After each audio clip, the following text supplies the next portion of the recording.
ভাই ভীষণ গরম লাগছে বল, একটুখানি নুন লেবুর জল করে দিবি আমার? না তো দুদিন থেকে নুন দিনি, নুন তো নেই। নুন নেই বাড়িতে? চিনি না লেবু? আসলে কি বলতো, কদিন ধরে এত নুন চিনি লেবু জল বানিয়ে বানিয়ে খাচ্ছে গরমের জন্য, তাই। সব ফুরিয়ে গেছে জানিস তো। কি খাবি এবারে বল তোরা? একটু গ্লুকন ডি হলে ভালো হতো মাম্মি। Glucon D? দেখো কি মারাত্মক ঘাম হচ্ছে আমার আর রুদ্রর। তার থেকেও একটা ভালো জিনিস আছে আমার কাছে।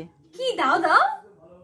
Tan tan, tata Gluco. দেখ একবার হাতটা ছাড়, এই দেখ কি সুন্দর ট্যাঙ্গি, একদম অরেঞ্জ, খুব সুন্দর খেতে।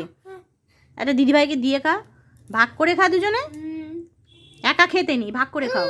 ও মা, কেমন লাগছে খেতে এটা? খুবই রিফ্রেশিং। এবারে দেখবি ঠিক হয়ে যাবে শরীরটা, আর গরমও একদম। লাগবে না। ভালো লাগছে রুদ্র?